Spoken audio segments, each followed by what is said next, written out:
Nos encerraron en la iglesia. Los alemanes trajeron una caja bastante grande. ¿Qué mente tan sumamente retorcida es capaz de reunir a 245 mujeres y a 207 niños, muchos de ellos bebés en brazos de sus madres, y encerrarlos a todos en una iglesia para después quemarles vivos? Das Reich. Que no se os olvide este nombre. Das Reich fue el pelotón encargado de cometer tal masacre en Oradour-sur-Glane, y este pelotón, formado por criminales sin piedad, carga innumerables asesinatos a sus espaldas.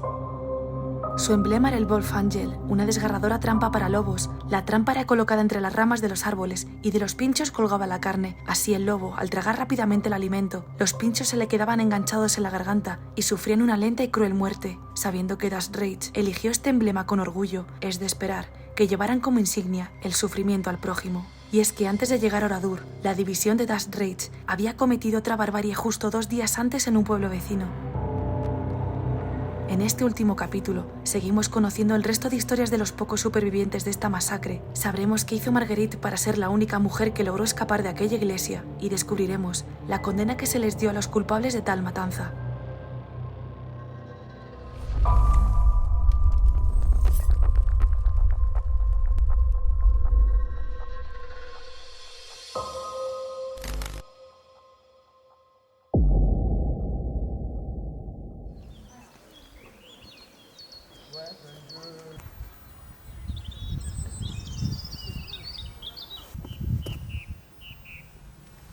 Vuelvo a estar en la plaza esta tan grande que os he dicho antes porque vais a alucinar. He subido esta calle hacia arriba, que es la que da a la iglesia, que todavía no la hemos visto. Mira, yo creo que esta calle es la mejor del pueblo por todo lo que hay. Tenemos la farmacia, que ya os digo que no parece que haya mucha cosa en pie, de hecho no queda nada, pero esto sería el destinado a la farmacia que tantos medicamentos habrá dado en su día, pero es que, bueno, hay una tienda en concreto que... ¡Wow! Me ha encantado, pero ahora veremos. Épicerie. Esto sería el supermercado, donde compraban alimentos y todo tipo de objetos que necesitarían, vaya. Hay un carrito de bebé ahí en el centro, tienen una bicicleta, unas ventanas de lo que parece ser un horno. Vamos a lo siguiente más impactante, lo que hay aquí a la derecha, que tiene valla. ¿Qué pensáis que puede ser? Esto de aquí, que tiene un pequeño patio. Muchos lo habréis adivinado ya. Se trata de la escuela de niñas. Y esta fotografía es la última que se tomó en esta escuela, pues es del curso de 1942 al 43, y como dice aquí, todas las niñas de esta fotografía fueron asesinadas un año después en la iglesia del pueblo.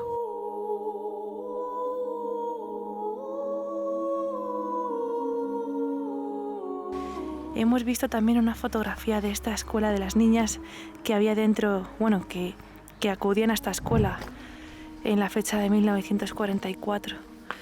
Estos 2 árboles les daba la bienvenida, era una escuela pequeñita. Aquí lo pone en el cartel, École de Fils. Y aquí una placa. Ici habitant. Y también habitaban en la escuela estos profesores que murieron el 10 de junio de 1944, igual que todos los de este pueblo.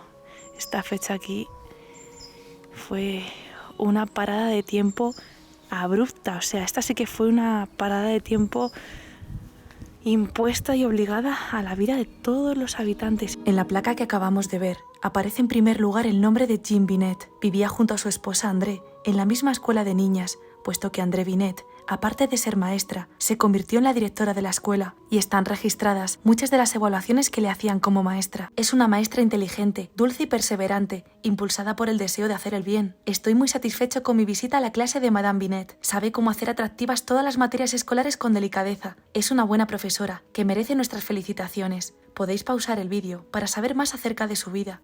Yo sigo leyendo y me sobrecoge el siguiente dato. La señora Binet, encamada desde hace unos días ante la inminente espera de un bebé, fue expulsada de su cama. Los soldados solo le dieron tiempo para ponerse un abrigo sobre el camisón y empujarla hacia la plaza con el resto de los habitantes de Oradour. André Binet, en el momento de la masacre, estaba embarazada. En esta fotografía posa junto a su amiga la costurera Denise. de la que ya hablamos en la segunda parte. En esta escuela vivían Jean, André, su hijo de 7 años y la suegra. Jean murió fusilado por los alemanes. El resto de la familia fue quemada en la iglesia. Pero esto no es todo. Sigo leyendo y descubro que otro niño aparte de Robert Ebras, del que ya hablamos en la primera parte, logra escapar. Se trata de Roger Godfrey.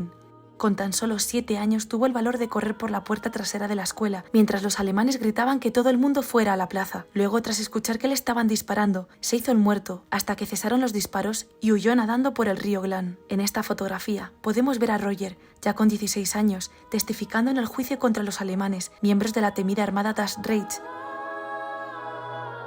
Su madre siempre le dijo que si veía a los alemanes, escapase, y esto le salvó la vida. Roger falleció en 2001. Pero antes dejó una entrevista realizada en la que contaba cómo no se olvidaba del momento en el que un doctor fue la primera persona que vio al huir de su pueblo en llamas.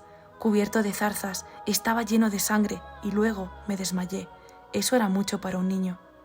También relata que en 1988 un periodista alemán le llamó para sugerirle hacer una película sobre la masacre, pero le ponía una condición. Tenía que decir que durante el fuego de la ametralladora había tenido la suerte de salir porque unos buenos SS alemanes me habían dejado escapar. Se negó en rotundo. Roger Godfrey falleció con 64 años por causas desconocidas, teniendo pesadillas cada noche al revivir la masacre que le dejó traumatizado de por vida.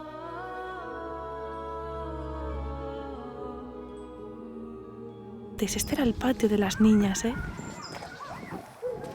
Imaginaos, ahí tenían la fuentecita, eso seguramente serían los baños. Y ahora con esta paz... Una paz impuesta a cambio de cientos de vidas inocentes.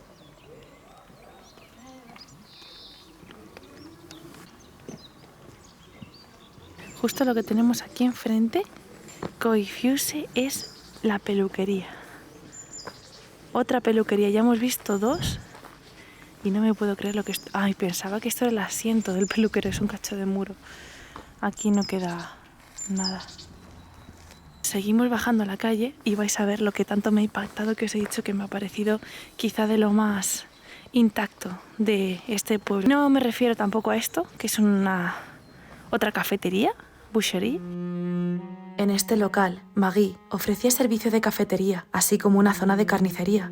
De hecho, se puede ver aún, al final de la habitación, la antigua trituradora de carne. Vale, también sorprende, ¿vale? La cafetería, estáis viendo ahí que tiene la mesa con las 2 sillas, este somier. Esto es como wow, impacta bastante, pero es que no, o sea, lo que vais a ver ahora, justo detrás de mí, mirad lo que hay. Boulangerie. Boulangerie es panadería, ¿vale? Pastelería, panadería. Y ya no solo por el cartel que aquí pone que aquí se encontraron 2 cuerpos calcinados, es que mirad cómo luce aún la boulangerie con lo que queda de toldo calcinado, el cartel de madera que aún se sigue viendo que ponía boulangerie, pero está bastante ya sin pintura las letras.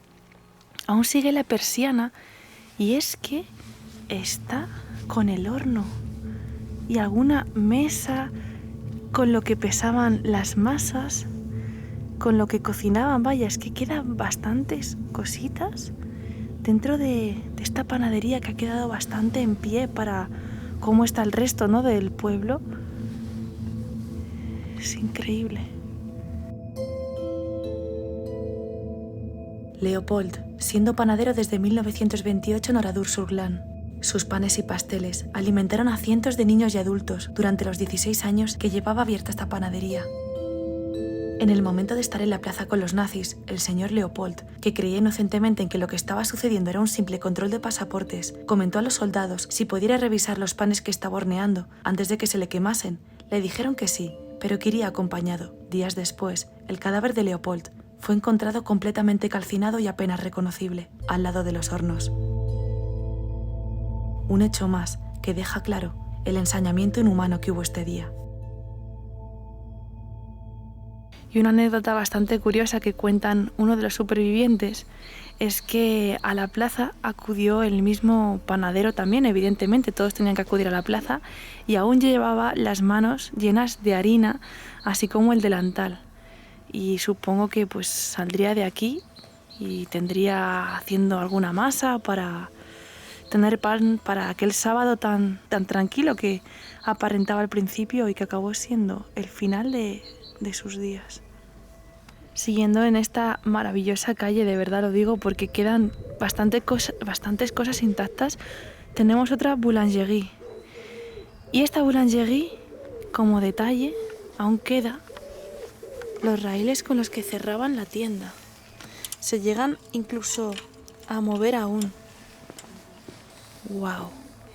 Pero es que están también los del mostrador, en el que aquí expondrían todos los bollitos, tartas, panes que hacían.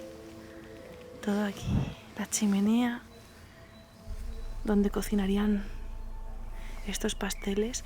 Es curioso que las dos boulangeries del pueblo estén en la misma calle y ambas sean las que más cosas conservan, ¿no? Las persianas de metal. Boucherie, puede ser carnicería, sí.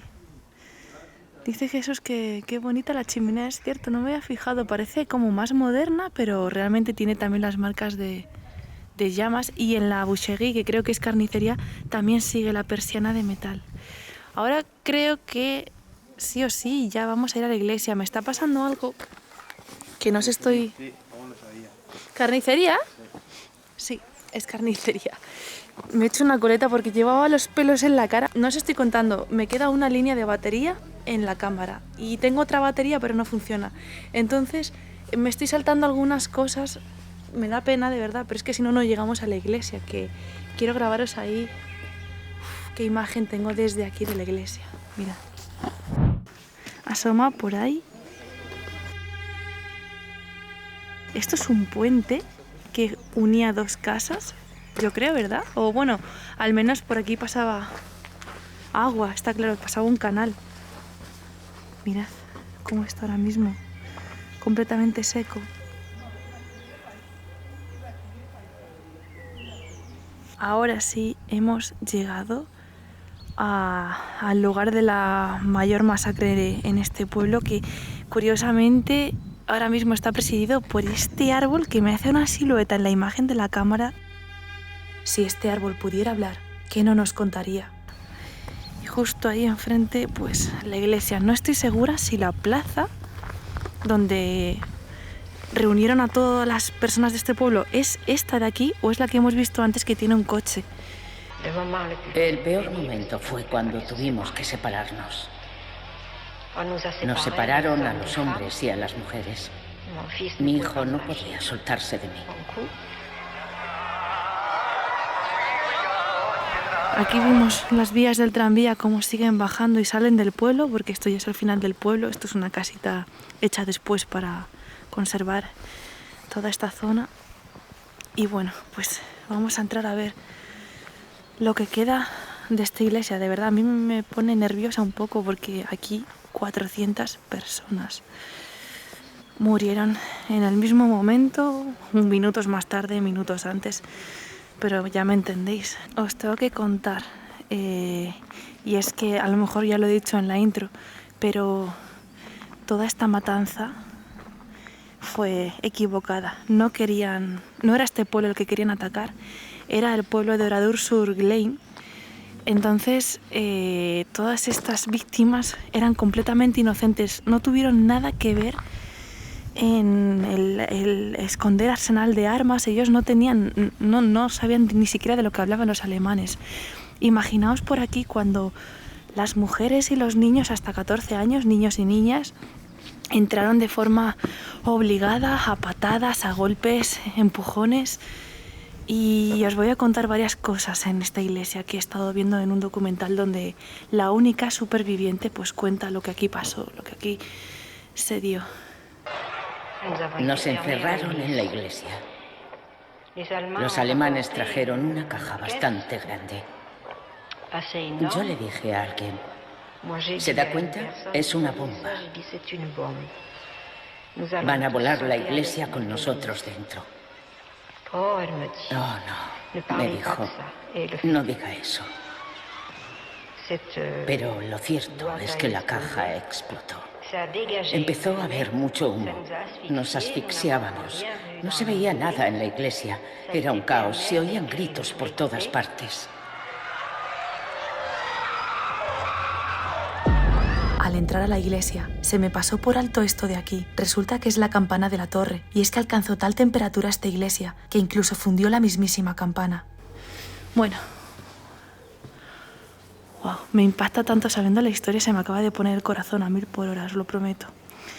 Vemos cómo siguen estando las marcas de las llamas.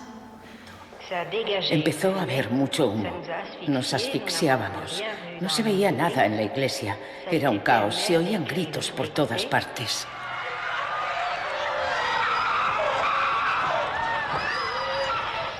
Mi hija mayor perdió a su bebé. Lo encontró, pero yo no sabía si estaba vivo o muerto. A mi hija menor la mató una bala que venía del exterior. A la mayor la quemaron viva. Entonces salté por la ventana.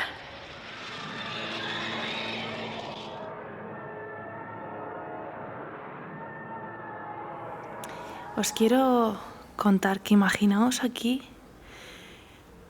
Wow, es que impresiona. Yo tengo el corazón, estoy taquicárdica, perdida, pero es por imaginarme con lo que soy de empatizar. Imaginaos aquí dentro cerca de 400 personas, hacinadas, encerradas, sin saber qué va a pasar, porque no sabían qué iba a pasar, pero qué nos van a hacer aquí dentro. Y lanzaron una especie de carga explosiva que no detonó bien, explotó y mató a unas pocas personas, 5 o 10 personas que habían aquí, estaban todas juntas. Y como no detonó bien, un humo negro comenzó a inundar toda la iglesia por dentro, que evidentemente tenía tejado, entonces se empezó a acumular humo negro y entonces las mujeres empezaron a tirar piedras para romper las ventanas. La superviviente escapó por esa ventana de ahí, la más grande, la del centro. Se tiró entre la muchedumbre, la gente gritando, tantos heridos, otros ahogándose entre el humo, los niños llorando, y hubo una mujer que pudo escapar por ahí.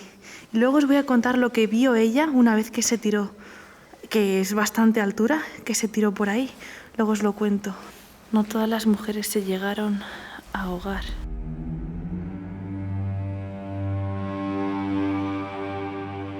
Los nazis, no contentos con haber encerrado a cientos de niños y mujeres en la iglesia y haber detonado una carga explosiva en su interior, al ver que no cesaban los gritos, abrieron la puerta de la iglesia y comenzaron a disparar a diestro y siniestro. Reflejadas aún a día de hoy, quedan las evidencias de todos los disparos.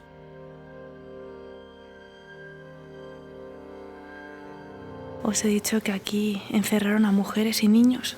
Pues bueno, mirad lo que acabo de encontrar en el suelo. Increíble, un carrito de bebé. De hecho, no sabría deciros si es un carrito de bebé real o es un carrito de juguete que llevaría alguno de los niños. Sea lo que sea, de verdad, qué sufrimiento que hay aquí dentro. Incluso las balas llegan a impactar contra el altar. Fijaos qué pedazo de boquete hay aquí hecho por una de las balas. Bueno, y ahí en el centro, esto es una locura, mirad las que hay allí. Si os fijáis, la mayoría de las balas están a esta altura. Por arriba no hay agujeros de bala porque no interesaba, evidentemente, disparar al aire. No querían asustar, sino directamente matar. Por eso vemos todas las balas disparadas a esta altura, ¿veis? A la altura de las personas, para llegar a matarlas a todas. Por ahí, fijaos, todos los muros tienen boquetes a la altura de las personas. Como mucho, 1,5 metros, 2 metros. Ahí lo podéis ver bien con este hombre. Es impresionante de verdad de lo que es capaz el ser humano por obedecer las órdenes de una persona. Un comandante en este caso, que dictó atacar este pueblo porque se encontró a un alemán de las SS decapitado en un campo cercano a este pueblo, a no sé cuántos kilómetros. y pensaron que fue este pueblo el que tenía el arsenal de armas escondido, que de hecho ni está asegurado que sea el otro pueblo el que lo tenía también. No, nunca se comprobó, nunca se... no sé. Y hacer esta locura, esta masacre, exterminio, aniquilación de cientos de personas. ¿Con qué derecho empiezas así a quitar vidas y vidas? Niños, bebés. Es que no me entra en la cabeza. Mira, es que la altura que tiene... Me acabo de fijar de la altura que tiene la ventana por la que se tiró la mujer. La altura es increíble, mirad. Vale, esta es la ventana por la que la mujer se tiró. Imaginaos la desesperación. No sé si la llegáis a ver.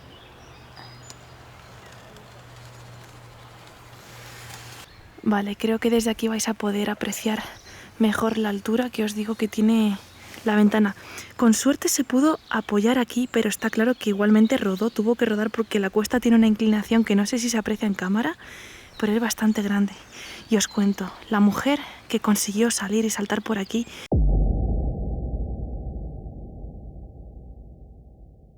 La mujer que consiguió salir y saltar por aquí tuvo que ver cuando cayó hasta este punto, me imagino, ¿no? Que está ya más llano, tuvo que ver cómo una mujer, una madre desesperada, colgaba de sus dos brazos a un niño de apenas 1 año y medio para que la mujer lo intentase rescatar.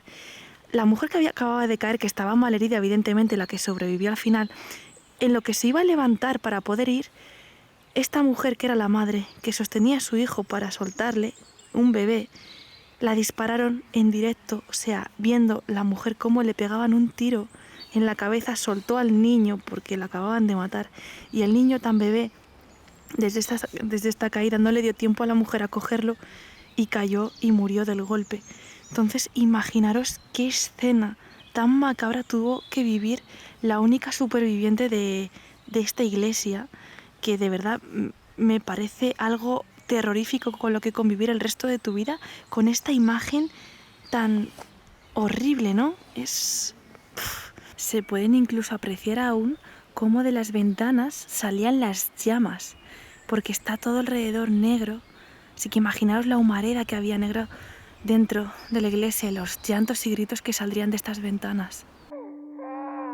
Por si esto fuera poco, los llantos del bebé cuando colgaba de los brazos de la madre alertaron a los nazis, por lo que Marguerite, una vez que vio que no podía hacer nada con él, salió corriendo y recibió 5 balazos en muslos y piernas. Uno de los proyectiles le partió el omóplato en 2. Pasó 24 horas escondida en un campo de guisantes, hasta que la rescataron. Después de eso, estuvo 1 año ingresada en el hospital, recuperándose de todas sus heridas. Marguerite apenas hizo acto de presencia en medios de comunicación, quedó traumatizada de por vida, y es que al salir del hospital, Marguerite se había quedado sin familia y sin hogar. Aunque no llegasen a matarla, a Marguerite le habían arrebatado la vida, a ella y a 55 niños menores de 5 años, 147 niños de 5 a 14 años y a 240 mujeres, la mayoría de ellas madres de los pequeños. No me había fijado cuando estaba grabando yo con la cámara, pero esto es una placa conmemorativa a la Primera Guerra Mundial. La pusieron en esta iglesia, parece como de mármol, y tiene los agujeros de bala de la Segunda Guerra Mundial, que ya es una metáfora, ¿eh? A nuestros muertos gloriosos en la guerra de 1914 a 1918, mira.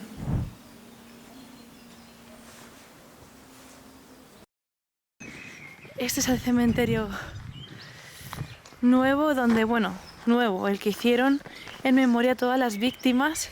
Está claro que no lo vamos a ver entero, pero os voy a enseñar un par de cosas bastante llamativas que hay en este cementerio, aparte de fotografías de niños y familias completas. Hay huesos de gente que no se llegó a descifrar quiénes eran porque estaban calcinadas completamente. Bueno, he dicho que el cementerio es moderno, pero aquí vemos que no. Es el cementerio de Oradour, porque esta persona falleció en 1922 y aquí sigue, y aquí está la tumba. Que es una familia entera, ¿no? Aquí, por ejemplo, esta familia, ¿no?